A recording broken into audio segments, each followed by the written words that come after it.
آج سے تقریباً 100 سال پہلے یہ زمین فلسطین کے نام سے جانی جاتی تھی اور سلطنت عثمانیہ کے زوال کے بعد برطانوی انتداب کے زیر انتظام تھی۔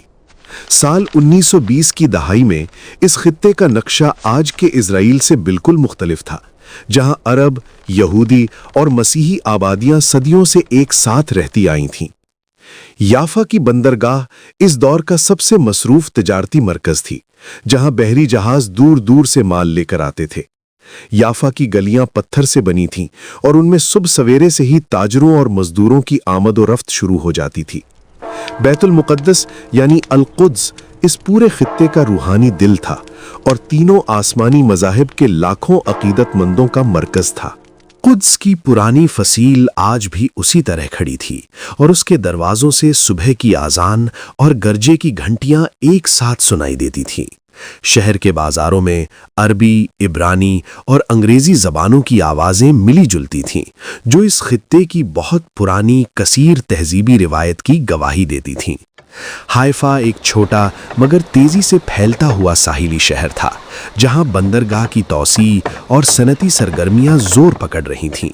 دیہی علاقوں میں زیادہ تر آبادی کھیتی باڑی پر انحصار کرتی تھی اور زیتون، انگور اور گندم کی فصلیں اس خطے کی معیشت کی ریڑھ کی ہڈی تھیں۔ گاؤں کے گھر پتھر اور کچی مٹی سے بنے ہوتے تھے اور ان کی چھتیں چپٹی ہوتی تھیں، جو گرمیوں میں رات کو سونے کے کام آتی تھیں۔ صبح کا وقت بازاروں میں سب سے زیادہ چہل پہل کا ہوتا تھا، جب کسان اپنی تازہ پیداوار لے کر شہر کی منڈیوں میں پہنچتے تھے۔ اونٹوں اور گدھوں پر لدا ہوا سامان شہر کی تنگ گلیوں سے گزرتا تھا، کیونکہ اس زمانے میں موٹر گاڑیاں ابھی بہت کم تھیں۔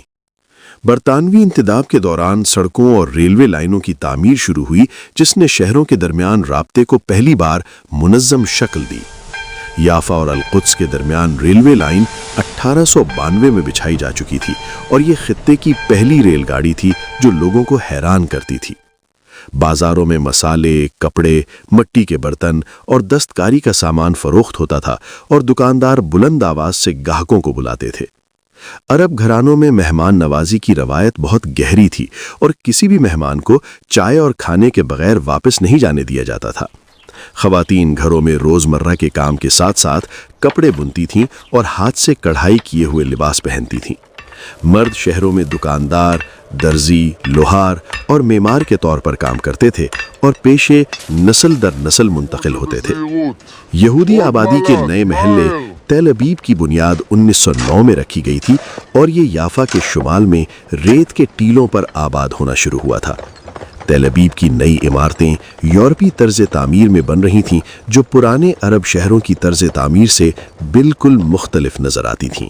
اسکول اور مدارس اس دور میں معاشرے کی بنیادی تعلیمی ضروریات پوری کرتے تھے اور زیادہ تر مذہبی اداروں سے وابستہ تھے۔ القدس میں مسجد اقصیٰ اور گنبد صخرہ کے قریب عالم اور طالب علم ہر روز دینی تعلیم کے لیے جمع ہوتے تھے۔ یہودی عبادت گاہوں کے ارد گرد کی گلیوں میں شب سبت کے موقع پر ایک خاص سکون اور تقدس چھا جاتا تھا۔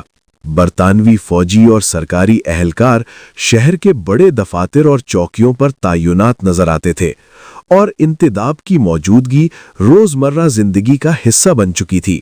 بحرائے روم کے ساحل پر ماہی گیر صبح اندھیرے میں اپنی کشتیاں لے کر نکل جاتے تھے اور دوپہر تک واپس آ جاتے تھے۔ اس خطے کی آب و ہوا گرم اور خشک تھی اور گرمیوں میں دھول بھری آندھیاں اکثر شہر کی فضا کو دھندلا کر دیتی تھیں۔ بارش کا موسم مختصر مگر اہم ہوتا تھا اور کسان پوری فصل کا انحصار اسی بارش پر رکھتے تھے۔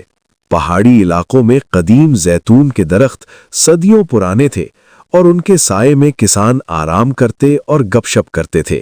یہودی تارکین وطن جو یورپ سے آ رہے تھے، وہ اپنے ساتھ نئی زبانیں، نئے خیالات اور نئی امیدیں لے کر آتے تھے۔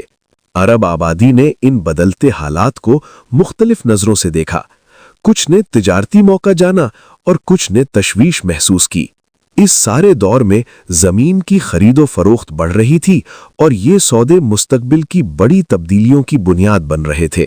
لیکن ان تبدیلیوں سے بے خبر عام آدمی کی زندگی اپنی روزمرہ لے میں چلتی رہتی تھی۔ صبح کا کام، دوپہر کا کھانا، شام کی گفتگو۔